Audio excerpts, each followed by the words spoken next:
Actor ഡയറിയിൽ ഒരു മിന്നും താരത്തിന്റെ കഥയാണ്. ഒരു ഗോഡ് ഫാദറും ഇല്ലാതെയാണ് അയാൾ എത്തിയത്. വെറും 6 സിനിമകൾ കൊണ്ട് അയാൾ ഒരു പാൻ ഇന്ത്യൻ ബ്രാൻഡായി മാറിയത് ആരെയും മോഹിപ്പിക്കും വിധമായിരുന്നു. കഠിനാധ്വാനത്തിലൂടെ സ്വപ്നം വെട്ടിപ്പിടിച്ചവൻ. ടാക്സി ഡ്രൈവറിൽ നിന്നും ബോക്സ് ഓഫീസ് സ്റ്റാർ കിങ് ആയ ആരാധകരുടെ സ്വന്തം വിശാലിന്റെ കഥ.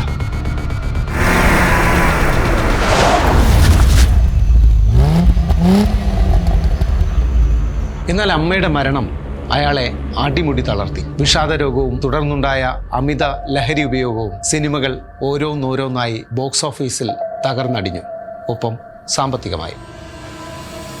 എന്നാൽ 3 വർഷത്തിന് ശേഷം ഉള്ളതെല്ലാം വിറ്റുപെറുക്കി അയാൾ നിർമ്മിച്ച സിനിമ വീണ്ടും ഒരു ബോക്സ് ഓഫീസ് ഇടിമുഴക്കമായി മാറി. പക്ഷേ നായകനായ തന്നെക്കാൾ വില്ലനെയാണ് പ്രേക്ഷകർ ഏറ്റെടുത്തതെന്നുള്ള ഒരൊറ്റ ഈഗോ ക്ലാഷിൽ എല്ലാം എരിഞ്ഞടങ്ങുമ്പോൾ ആ മിന്നും താരത്തിന് പ്രായം വെറും 35 വയസ്സ്.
Sir any problem? ഞാൻ ഇത്തിരി നല്ല ടയേർഡായി പോയി. പറ സാർ, ആ വില്ലിൻ്റെ മാസ്കും ടീഷർട്ടും ഒക്കെ ബ്രാൻഡ് ചെയ്യാൻ നമ്മുടെ ബ്രാൻഡ് ടീം ഇന്ന് മീറ്റ് ചെയ്യാൻ പറഞ്ഞേക്കുന്നത്.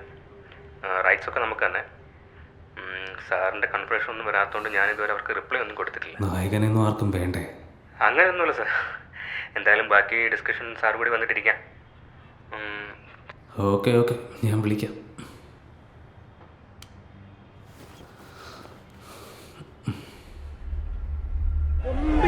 അതിന് വരെ പറയാനില്ല.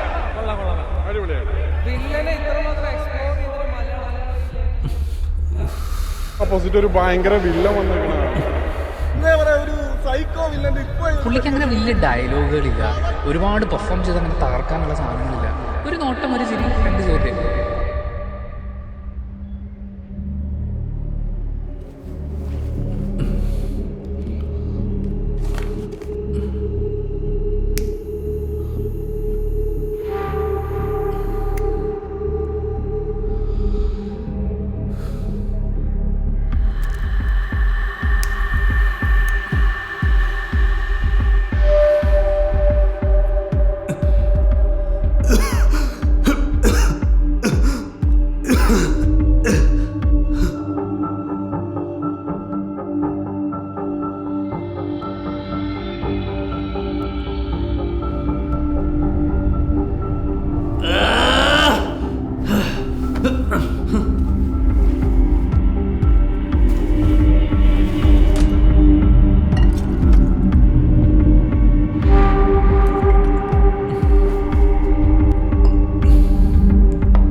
പ്രൊമോഷന് വേണ്ടി നീ എന്ത് ചെയ്താലും നായകൻ്റെ പടം മാത്രം വെച്ചാൽ മതി. മനസ്സിലായില്ല. എന്താടാ മനസ്സിലാവാത്ത? മലയാളത്തിലല്ലടാ ഞാൻ പറഞ്ഞത്. പൈസ മുടക്കിയത് ഞാനാ. നീ പറയുന്ന പണി അങ്ങോട്ട് കേട്ടാൽ മതി. അവൻ്റെ ടീഷർട്ടും ബ്രാൻഡിങ്ങും വെച്ചിട്ട് പോടാ. എൻ്റെ പൈസ കൊണ്ട് കൊണ്ടുപോകാൻ ഫേമസ് ആക്കാൻ നിൽക്കുന്ന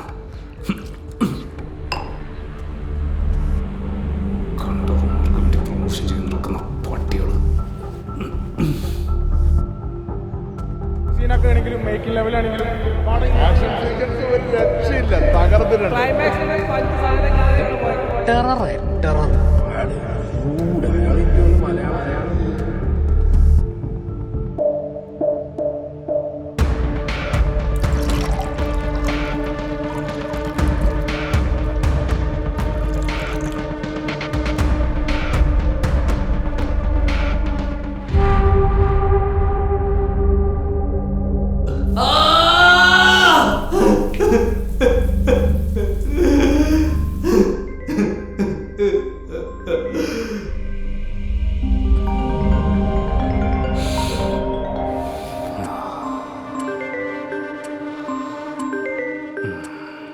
ഹലോ, സാർ ആരാടാ?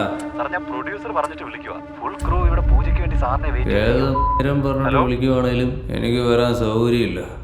ഇതെല്ലാം കൂടെ ഉണ്ടാക്കിയിട്ടല്ലടാ എന്നെ ഈ ഗതിയിലാക്കിയത്. നീ അവനോട് പറ വന്ന് പൂജിക്കാൻ. മോന്മാരെ ഏതവനാണെങ്കിലും എൻ്റെ ഫോണിൽ ഇനി നീയൊക്കെ വിളിച്ചാ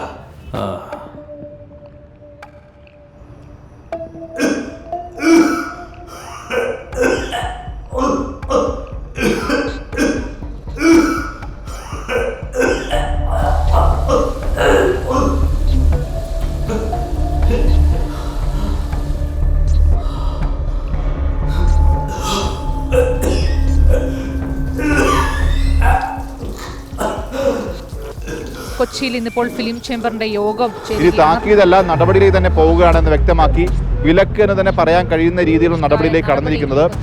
ഈ മയക്കുമരുന്നിനെതിരായ എന്തായാലും മലയാള സിനിമയിൽ ഒരു ഇടവേളയ്ക്ക് ശേഷമാണ് ഒരു വിലക്ക് വരുന്നത്. അല്ല, ഇതിപ്പോ ഇന്നത്തെ യോഗത്തിന്റെ ഭൂരിപക്ഷ തീരുമാനം കടുത്ത നടപടി വേണമെന്ന് തന്നെയാണ്. ഒരാഴ്ചയായി നിരന്തരം ബന്ധപ്പെട്ടുകൊണ്ടിരിക്കുകയാണ്. എന്നാൽ ശ്രീ വിശാലിന്റെ ഭാഗത്തു നിന്ന് യാതൊരു റെസ്പോൺസും ഇതുവരെ ഉണ്ടായിട്ടില്ല. ഈ നിമിഷം വരെയും അദ്ദേഹവുമായി ബന്ധപ്പെട്ട് യാതൊരു വിവരവുമില്ല. നമുക്കുണ്ടായ നഷ്ടം ആര് നിരത്തും? സോ ഇന്ന് കൂടി പരമാവധി ക്ഷമിക്കുക, ബാക്കി പിന്നെ കാണാം. രജനി, നമുക്ക് കിട്ടുന്ന വിവരങ്ങൾക്കനുസരിച്ച് ഇപ്പോൾ കടുത്ത നടപടികളിലേക്കാണ് സംഘടനകളെല്ലാം തന്നെ നീങ്ങുന്നത്. അതുപോലെ തന്നെ ഈ ആരാധകരുടെ ഭാഗത്ത് നിന്നും വലിയ രീതിയിലുള്ള പ്രതിഷേധം ഉയർന്നു വരുന്ന ഒരു സാഹചര്യമാണ് ഇപ്പോൾ നിലനിൽക്കുന്നത്. ഇവിടെ ഒരു പടവും നേരെ ഓടത്തില്ല. നിരവധി തിയേറ്ററുകൾ അടിച്ചു തകർക്കുകയും വീടുകയും ചെയ്ത ഒരു സാഹചര്യത്തിലേക്കാണ് കാര്യങ്ങൾ എത്തുന്നത്. കാര്യങ്ങൾ നിയന്ത്രണ വിധേയമാകുന്ന ഒരു സാഹചര്യത്തിൽ പോലീസിന് പോലും നിയന്ത്രിക്കാൻ കഴിയാത്ത ഒരു സാഹചര്യത്തിലേക്കാണ് ഇപ്പോൾ എത്തുന്നത്. പക്ഷേ ഇത്രയും സംഭവങ്ങൾ ഉണ്ടായിട്ട് പോലും ഈ നടന്റെ ഭാഗത്തു നിന്ന് യാതൊരു പ്രതികരണവും ഇതുവരെ ലഭിച്ചിട്ടില്ല എന്നുള്ളതാണ് നമുക്ക് ഏറ്റവും എടുത്തു പറയാനുള്ള ഏറ്റവും വലിയ ദൂരം.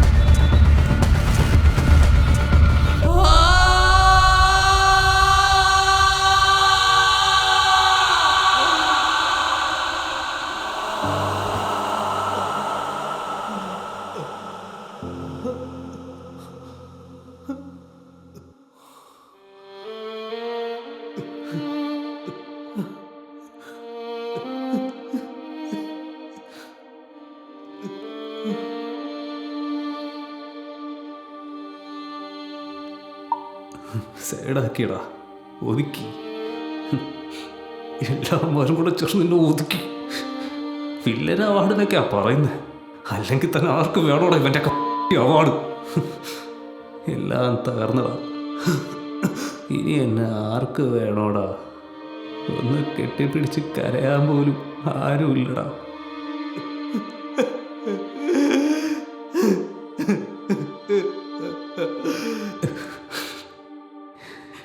എൻ്റെ അമ്മ ഉണ്ടായിരുന്നെങ്കിൽ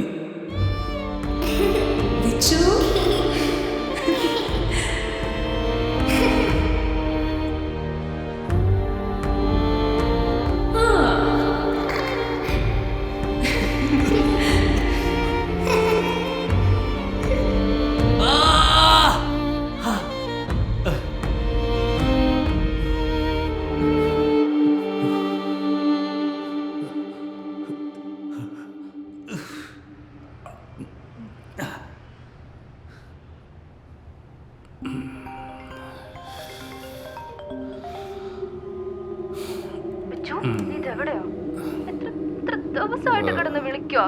ആക്ച്വലി എന്താ നിന്റെ പ്രശ്നം? എന്തെങ്കിലും പ്രശ്നം ഉണ്ടെങ്കിൽ നിനക്കത് അവരോട് പറഞ്ഞു തീർത്തൂടെ? നീ മിണ്ടാത്ത എന്താ? ഹലോ, നീ മിണ്ടാത്ത എന്താടാ? നീ കുടിച്ചിട്ടുണ്ടോ? നീ എവിടെ ഉള്ളത്? എനിക്ക് ഇപ്പൊ നിന്നെ കാണണം. ഹലോ വിച്ചു, ഇനി നീ വീണ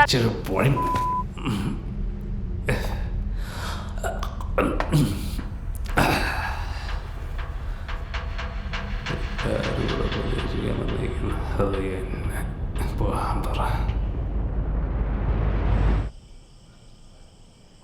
ഇപ്പം തന്നെ അവൻ പ്രൊമോഷൻ പരിപാടിക്കൊന്നും വരുന്നില്ല. അത് മാക്സിമം നമുക്ക് മുതലാക്കാം. പക്ഷെ എന്തൊക്കെ പറഞ്ഞാലും അവനെ ഇനി പിടിച്ചാൽ കിട്ടത്തില്ല. വേറൊരു നൈസ് പണി നമ്മൾ ഒപ്പിച്ച് വെച്ചിട്ടുണ്ട്. അതിപ്പോൾ ഫോണിൽ കൂടെ പറയണ്ട, നമുക്ക് നേരിട്ട് ഡിസ്കസ് ചെയ്യാം. തള്ളയത്തപ്പോഴെങ്കിലും നാശം പിടിച്ച് ഒതുങ്ങിയെന്ന് വിചാരിച്ചതാ. ഇപ്പം ഈ വീക്ക് തന്നെ 100 കോടിക്ക് മേളിക്കും.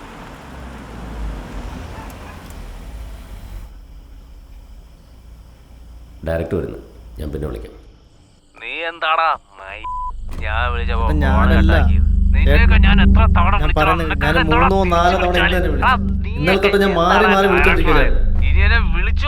തലയ്ക്ക് വല്ല അസുഖമുണ്ട്, ചുമ്മാ വിളിച്ച് തെറി പറയും. ആരാ? എന്തു പറ്റി? നീ കാര്യം പറയടാ. വിശാലേട്ടനെ വിളിച്ച് ഞാനങ്ങനെ ചതിച്ചു പോലും. പടം റിലീസായ അന്ന് ഉണങ്ങിയ തെറി വിളി. അതെന്തുവാ? അസോസിയേഷൻ തന്നെ വിളിച്ചിരുന്നു, അവൻ ഷൂട്ടിനൊന്നും ചെല്ലുന്നില്ലെന്ന്. സ്വന്തം പടത്തിൻ്റെ പ്രൊമോഷൻ ആയിരുന്നു പിന്നെ അല്ലേ. എടാ, 4 പടത്തിന് എഗ്രിമെൻറ്റ് സൈൻ ചെയ്തേക്കുന്നത്. എന്നിട്ട് 12 മണിക്കാണ് ഷൂട്ടിന് വന്നത്, അതും ഫുൾ തണ്ണി. അന്നത്തെ ആ കേസിന് ശേഷം മദ്യം കൈകൊണ്ട് തുടരുന്ന ഡോക്ടർമാരെല്ലാം അവനോട് പറഞ്ഞിരിക്കുന്നത്. അവനെന്തിനാ നിന്നെ തെറി വിളിക്കുന്നത്? തെണ്ടി കുത്തുവാളെടുത്ത് കിടന്നവനെ ഈ നിലയിലാക്കിയേനോ? അല്ല, അവനിപ്പോൾ എവിടെ ഉണ്ട്? ഞാൻ വിളിയോട് വിളി, no reply. Vishal speaker speaker. നീ എന്തിനാടാ പിന്നെ ഫോൺ? ഞാനല്ല, ചേട്ടനാ ഫോൺ കട്ടാക്കിയത്. ഞാൻ എപ്പോഴാടാ ഫോൺ കട്ടിയത്? ചേട്ടാ, ക്ഷമിക്കുന്നതിനൊക്കെ ഒരു പരിധിയുണ്ട്. ചേട്ടൻ്റെ കാര്യം എന്ന് പറഞ്ഞു, ഞാൻ എപ്പോഴാണ് ചേട്ടൻ ചതിച്ചത്? ഇത്രയും വലിയ ഹാപ്പിനെസ് വന്നിട്ട് എൻജോയ് ചെയ്യാൻ പോലും എനിക്ക് പറ്റുന്നില്ല. ചേട്ടൻ എന്തിനെ തെറി വിളിക്കുന്നത്? അത് പറഞ്ഞിട്ട് മതി ബാക്കി ഡിസ്കഷൻ. അറ്റ്ലീസ്റ്റ് ചേട്ടനാ പ്രൊമോഷനെങ്കിലും ഒന്ന് വന്നൂടെ? ഡാടാ, നീ നിന്റെ അഭിനയം അങ്ങ് നിർത്ത്. എല്ലായിടവും കൂടെ ചേർന്ന് എന്നെ അങ്ങ് ഊച്ചതാണെന്ന് എനിക്ക് അറിയാം. നിന്നെ ഞാൻ എൻ്റെ സ്വന്തം അനിയനെ പോലെ അല്ലടാ കണ്ടത്. നീയും കൂടെ ഇതിന് കൂട്ടു നിൽക്കുമെന്ന് ഞാൻ ഒരിക്കലും പ്രതീക്ഷിച്ചില്ലടാ മോനെ. ഞാനിപ്പോൾ ആര് വിശ്വസിക്കോടാ? എന്നെ ഫീൽഡ് ഔട്ട് ആക്കാനുള്ള പരിപാടിയാ. അവൻ്റെ ഒരു ഹാപ്പിനെസ് പോലും എല്ലാം കൂടെ അവിടെ ആഘോഷിക്കുമല്ലടാ. എവിടെയാടാ നിന്റെ മറ്റവൻ? അവിടെ ഉണ്ടോടാ? ആരുന്നാ? ഇനി ഞാൻ നിനക്ക് അതുകൂടെ പറഞ്ഞു തരാടാ. നീയൊക്കെ നോക്കിക്കോ, ഒറ്റ ഒരുത്തനെ ഞാൻ വെറുതെ വിളിക്കടാ. പന്നപ്പുലമാരെ നീയൊക്കെ നോക്കിക്കോടാ. ഓരോരുത്തന്മാരായിട്ട് ഞാൻ എണ്ണി പാരമിടൂടാ. വില്ലനെ നായകനാക്കാനാണോടാ എന്റെ പൈസ കൊണ്ട് നീയൊക്കെ പടം പിടിച്ചത്? എന്നിട്ട് പടത്തിന്റെ ക്രെഡിറ്റ് മുഴുവനും വില്ലന്. എന്നൊക്കെ എന്താ വിചാരിച്ചിരിക്കുന്നത്? എല്ലാരും കൂടെ ചേർന്ന് തോപ്പിക്കാണോ?